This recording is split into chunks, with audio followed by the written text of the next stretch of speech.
For Honor in the last 5 years, give or take, has had so many different discoveries, exploits, or just new words to describe a situation going on. Since cross progression is now in the game, or is close to being in the game, there are plenty of new players coming back to the game when the most technical thing in the game back then used to be guard breaking after a parry.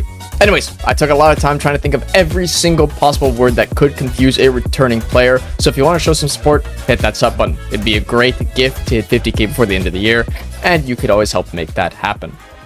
External can have multiple different situations. Someone you are not locked onto is on your external guard. Someone you are locked onto is not locked onto you, as instead locked onto someone else in your area close enough or in a position where the attacks look like they are coming towards you but are in fact not. This is used for a reason I just mentioned. Moves with very big side hitboxes that can become very deceptive is used properly.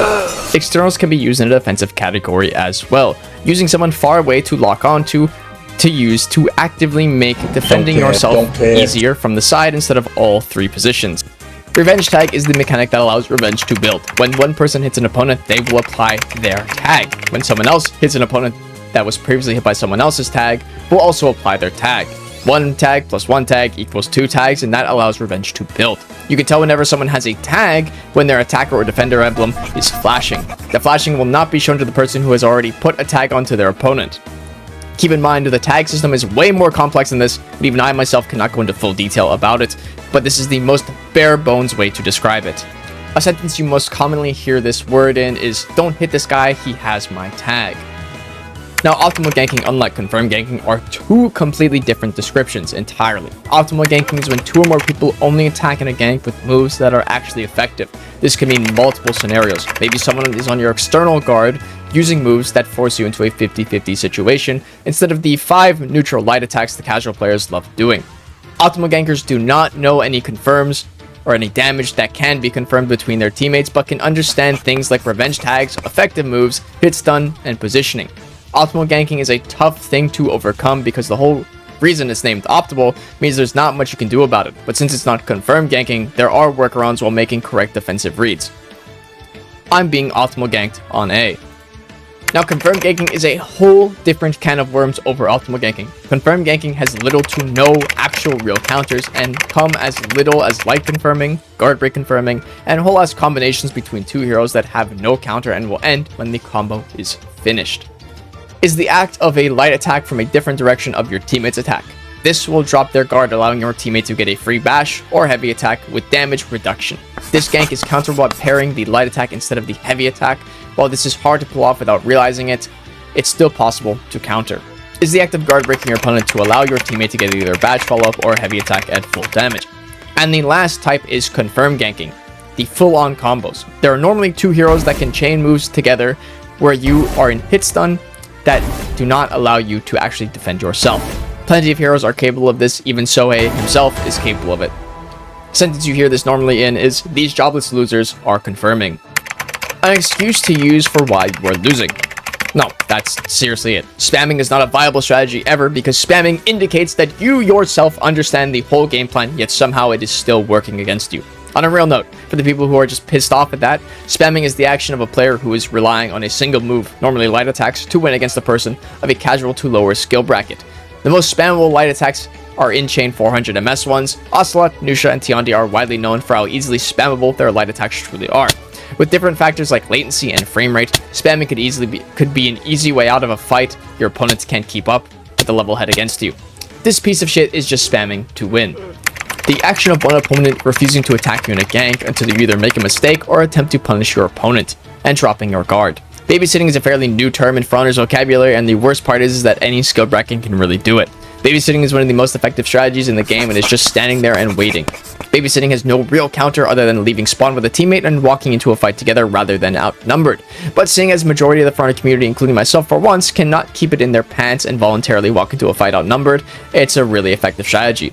Most used by heroes with all guard since you are fully allowed to sit in your stance free of threat, seeing as any attempt to guard break you and punish you, your teammate should stop them before it's too late. I can't do anything to these two because they're just babysitting each other. A term thrown around from a relic of For Honor's past to describe someone who is defending themselves irregularly with light or zone attacks. The name Option Select came from an era of For Honor where inputting a zone before an attack hit you would input a parry attack. Nowadays, the word still holds some sort of weight used when someone throws a light attack or zone at your offense, expecting you to feint it. It's not anywhere near as effective as its former glory, seeing as you can still throw the attack through if you realize your opponent is disrespecting your offense like this. This piece of shit is just option selecting me. Is the action of throwing an attack at someone's back at just a right angle where the game cannot decide if the attack is on your left or right and breaks your indicators. This action is normally done completely by accident and is normally caused by attacks from the top or strictly jab moves. Centurion heavy attacks, Gladiator Skewer, and Virtuous Swarm heavy attacks are great examples of jab moves.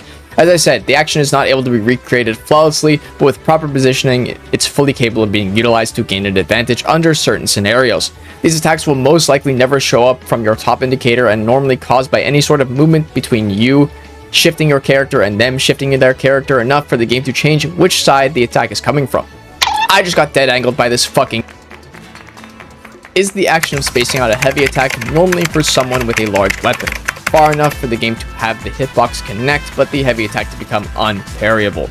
The biggest criminal of this is Highlander's offensive stance heavies. If used while holding backwards, if your opponent walks towards the Highlander, they might be putting themselves in a way of the hitbox while not being close enough for the game to recognize that the attack is parryable from said distance. This Highlander just hit me because of Phantom Rage. A situation where any hero has a combo tool that has two different options, one being an undodgeable attack where the other one is a bash. These mix-ups are unreactable on casual level and almost all of them are fully unreactable at the highest level. This is used as a complaint for either you or your opponents for the valid reason of a hero requiring way less skill for being allowed to continuously put you in a 50-50 situation guessing game while demanding the bare minimum from your opponent. This Aphira is just spamming 50-50s against me and I keep guessing wrong. A strategy you or your opponents can utilize that favors defensive-only gameplay for the sole purpose of only punishing after your opponent overextends.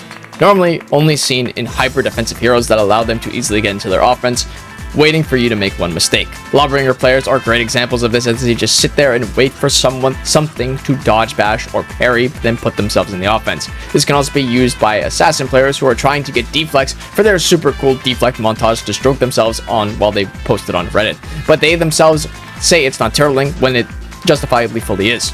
This stupid roach is just turtling for a deflect. Better known as invincibility frames, the mechanic that disregards player position and weapon trajectory and will ignore all damage while a move is active. The most times you hear someone has iframes is on dodge attacks or dodge cancels. During these moves, they are completely immune to being hit by everything apart from undodgeable attacks. Lawbringer and Conqueror are heroes with the most amount of iframes tied to a move, and that's 300 ms or 0.3 seconds of full immunity. As I stated, it does not matter if the attack is visibly hitting the opponent, as long as the iframes are active, your attack will do nothing. This stupid Lawbringer just iframed through my attack. The action of saving your teammate from damage, something almost no casual player is capable of doing regularly in a solo queue standpoint. Majority of peeling comes when you watch your teammate get guard broken or parried. To peel for a teammate, you must interrupt the punish with a light attack before they are able to hit your teammate.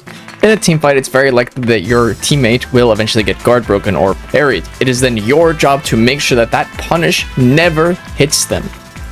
Normally, if you want to peel, you want to use your fastest option. These are your light attacks, but sadly, the casual community sometimes doesn't see the fact that they could save you rather than getting a free heavy attack on an enemy. This stupid random is not peeling. An intended or unintended bug that will start one animation of an attack but quickly cancel it starting a different animation. Many characters have had it flicker at some point. Shaman's Bite, with a very precise feint, would cancel the bite animation halfway through it, making people believe that the bite is coming when a guard break is actually coming. Valkyrie also had a potential and still has a potential flicker, where with very precise feint timing, will play the animation of the bash but quickly cancel into a guard break. And lastly, Shaolin, with the only flicker that is 100% to my knowledge repeatable without flaw. I'm not teaching people how to flicker because abusing exploits on an already S tier hero is just crazy to me, but it allows Shaolin to start the animation of a heavy or light attack in key stance and quickly change what attack is actually coming out, also changing the direction of the attack. A property certain attacks have that will allow you to continue attacking after your initial attack is blocked. Many attacks in this game will bounce off of people's guards. These are normally your light attacks. Certain attacks will have what we call the enhanced trait. For example, Griffin's sidelights will bounce if blocked, while his forward dodge light attack will not. Peacekeeper light attacks will bounce off of your guard, but if you are bleeding, Peacekeeper light attacks become enhanced and will not bounce off of your guard. Lastly, majority of dodge attacks normally dodge heavy attack, and that's it for now. finding words in this game that need specific definitions that are not as easy to explain is kind of hard. Also, I've gotten to a point where I saw so many people helping people in the comments of the post I made, asking about phrases they didn't understand, which was amazing. But please, I'm making a video here, and I need to feed myself. Love you guys. Have a great day.